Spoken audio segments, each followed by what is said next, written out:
Thank you for joining us for this episode of That Solo Life, the podcast for PR pros and marketers who work for themselves. People like me, Michelle Kane with Voice Matters, and my wonderful co-host, Karen Swim of Solo PR Pro. Hi, Karen. How are you today? Hi, Michelle. I am doing well. Thank you. How are you? I'm doing all right, doing all right. By the time this episode hits, we'll be in the midst of the holiday weeks. I'm not going to name exact dates because I'll probably be wrong, but it's the perfect time to look ahead at some trends for 2025. And there's so many good things to talk about.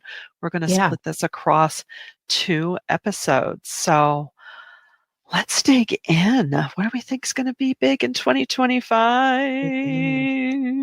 I know one thing is, just keeping in front of us cross-cultural sensitivity.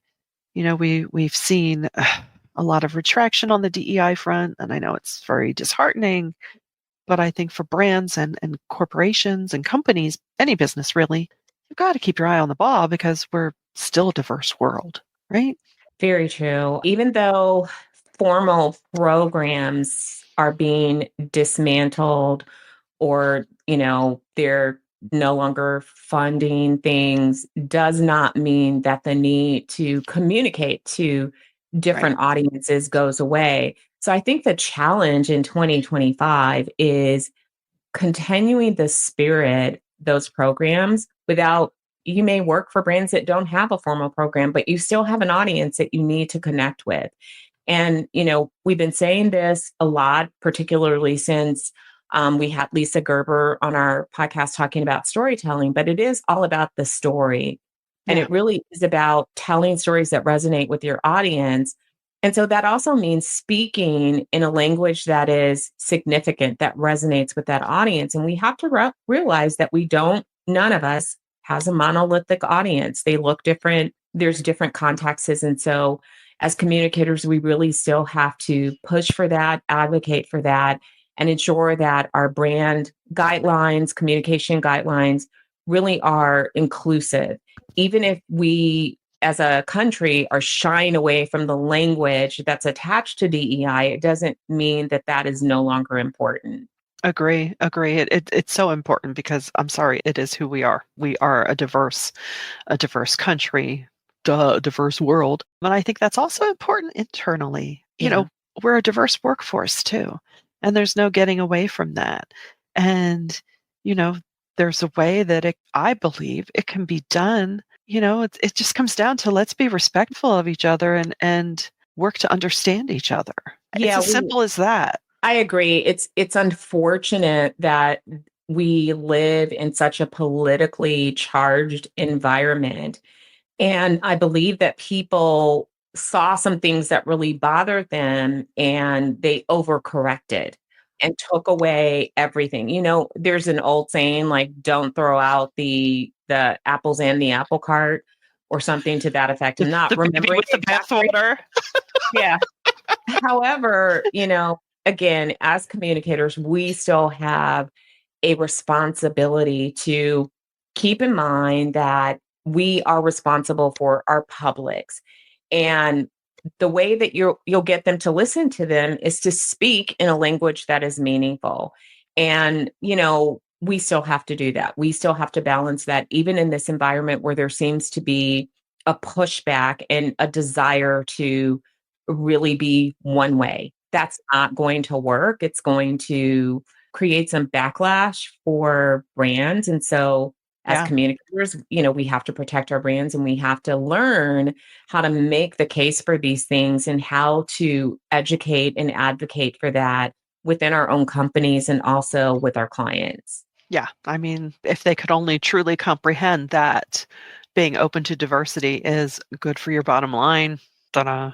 Yeah, But it's yeah, yeah, we're in a heartbreaking time in my opinion because yes.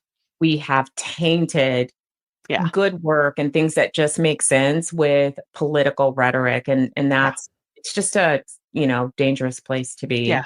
be. Yeah. And, so we need to stop playing on people's fears and insecurities and work together and be stronger. So anyway, yeah. So another trend we are seeing is just, and actually this is more a hope for me as well, and I'm sure it is for you, to have a focus on enhanced internal comms because that is such an important backbone of a successful business. And, some places do have formal departments and systems in place and others don't. And, it's okay. I get it. There's only so many people and so much time, but keeping your employees involved, especially as we're still partly hybrid, some people still work remote, some people are coming in. Keeping everyone on the same page and on mission is so key. I agree. And, we talk a lot about trust and we talk Mhm. a lot about how trust in organizations has declined. Yeah. And a big part of trust is being transparent, is talking, is communication. I mean, if you think about, your friendships, your human relationships, being able to talk and people sharing really does create trust. Last week, I talked to someone who worked for a company, and she said to me, she said, it's almost terrible because if I ever got to a point where I hated my job, I would have to leave this company. And Hmm. she said that because she works for a company that she loves. She trusts Mhm. them. The leadership is open and honest. They Yes. bring the employees into decisions. They respect the skills and the expertise. They open the door to let other voices come in. It's not just all about the executive leadership team, but they're open to that. And as she's evolved in her career, they've, allowed her to grow, and they don't care. The leaders don't care if the people outshine them because that's what you want. Right. And so it was such a beautiful thing to hear Yeah. because trust them, and she Yeah. trusts the direction because there's this open communication. I wish that in 2025, I, like you, Michelle, I hope that the trend is valuing those internal communications as much as we do external media. Yeah. Yeah. Because I can attest, having been part of or witnessed workplaces where it was great and it was open and then suddenly it wasn't and it just changed Yeah. and you no longer wanted to be a part of it. So yeah, that's our wish for the In new there. year. Yeah. Right. I'm sure everyone out there is probably nodding their head. I'm like, oh yeah. Yeah. And another trend that we have our eye on is influencer partnerships. Mhm. Influencers, they're not going away anytime soon, but how are they going to be at play in 2025? I recently attended a panel with my Philly PR Association with some local Philly area influencers, and it was really interesting. And I know this isn't a blanket across the board, but it was really great to hear their insights and honestly, their ethical approach, each one of them, and their desire to just do a good job for their clients because, well, duh, clearly that shines a positive light on them as well if they represent well. So it was really interesting how open they are to being creative and just desiring to do their best work. Yeah, and I love that you use the word creative because sometimes it takes that outside voice Oh to, yeah. share your company in a way that may not feel or come naturally to you.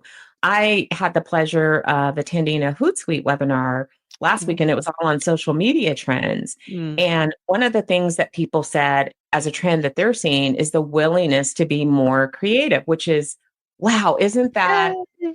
that is like a dream come true for all of us. We all have that in us. We all want to be creative and we want to not just speak in, boring corporate jargon, but sometimes there has been a heavy, hill to climb to really get there.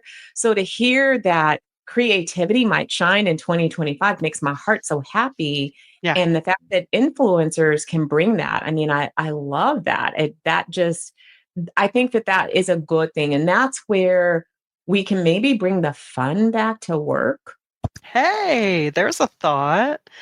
And yeah, I mean, I think the pendulum has to swing at some point, right? It can't all stay in this gray area that it just feels like in general we've been in. But yeah, I really hope that even if just internally, I think each and every one of us we need to do that for ourselves, right? We need to kindle the creativity to keep us going. And that's also something that I hope to see for us in 2025. I really hope so. Let's hope that the mood lightens and that everyone feels that goes into, 2025, we'll be in 2025. But, I hope that there's a reason for optimism, not just that we Yes. feel optimistic, but that optimistic Yeah. things are happening.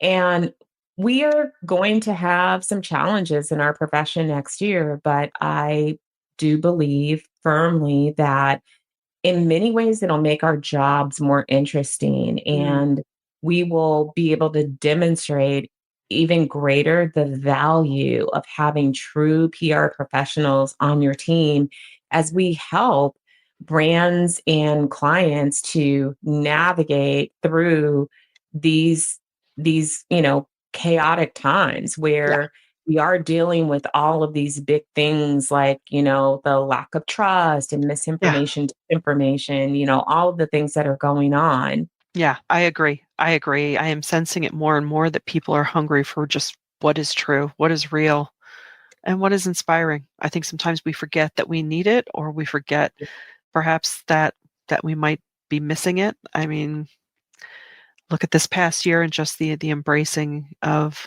the notion of joy, right? It's like we need to keep that. And we can. Each and every one of us can. So on that note, we'll be back next week with more trends, and we hope you have gotten a little something out of spending your time with us today. We are so grateful that you do. Tell us all about it at soloprpro.com. We want to hear from you. What trends are you looking at for 2025? And until next time, thanks for joining us on That Solo Life.